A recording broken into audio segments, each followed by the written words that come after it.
describe him to me. And Muslim, look at the description of your Rasul. And for some, this would be the first time you hear what your Prophet looked like.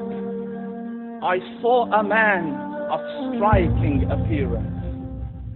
ظاهر الوضاء أبلج الوجه, radiant face, حسن الخلق, beautifully created.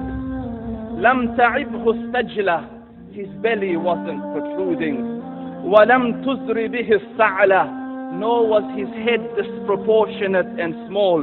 وسيم قسيم, proportionate and delicate, finely made, a specimen of a creation. في عينيه دعج, in his eyes there was a contrast. The dark was immensely dark, the white was excessively white. وفي أشفاره وطف, and his eyelashes were long. وفي صوته صهل, and in his voice was a natural echo. وفي عنقه سطع, and his neck was elegantly long. وفي لحيته كثافة, his beard was full and thick.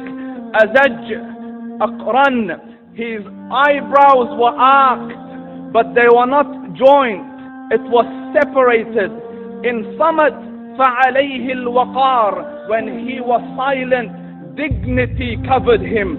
وإن تكلم سماه وعلاه البهاء, and when he spoke, it was audible and clear, almost commanding and overtaking.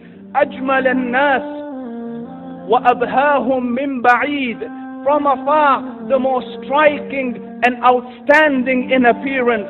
وأحسنهم وأجملهم من قريب, and when he came near, the best of them and the most handsome of them in closeness. حلو المنطق, so such an exalted and sweet level of logic. Like when he used to speak, it was so coherently logical, it was smooth and easy to understand.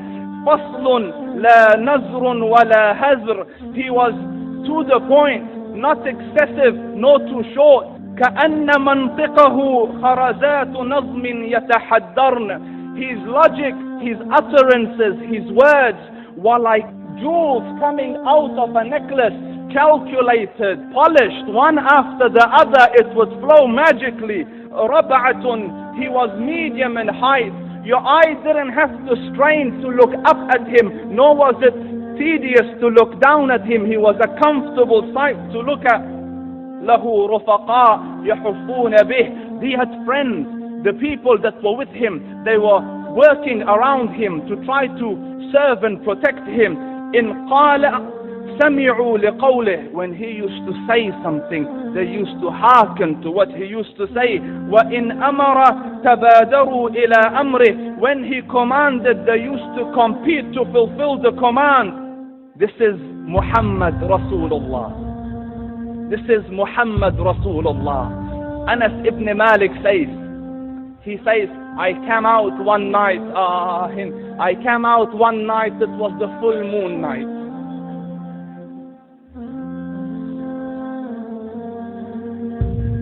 And I looked at the moon, and in the desert, understand, the moon is an awesome sight. It is smooth, it is radiant, it is clear, it is gentle compared to the scorching sun of which they are used to.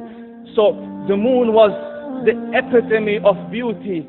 So he says, I came out at a full moon night and I looked at the moon and I saw it, beautiful, handsome. So I said, let me go see if the moon is more handsome or my Prophet is more handsome. Let me see if that is more beautiful or the Prophet is more beautiful.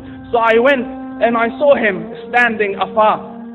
So I looked at his face, and I looked at the moon, and I looked at his face, and I looked at the moon, and I looked at his face, and I looked at the moon, and he said, Wallahi, he was more handsome than the moon in its entirety. That is just the look of your Rasul. Aisha radiyallahu anha says, I was sewing with a needle, my needle dropped in the dark, I couldn't find it. I said, Ya Rasul, I can't find it. He moved his face close, and I swear, out of the radiance of his face, I found my needle. And the Prophet sallallahu alaihi wasallam was mind-bogglingly handsome, but his handsomeness was covered with waqar and jalal and hayba. The Sahaba say, when we used to sit at his feet, two feelings conflicting would come on the heart. The first one, you wanted to look at him. You wanted to behold the majesty of his face. And when you wanted to look up, shyness used to overtake you, so you used to look down. Amr ibn al-As says, I sat with him many times, but if you ask me to describe his face, I can't describe it. I wouldn't be able to look up to him ijlalan wa ta'zeeman. I couldn't look up at him. And that is why he didn't have the problems that Yusuf alayhi salam had. Because it was difficult to penetrate the awe and the splendor of the Rasul.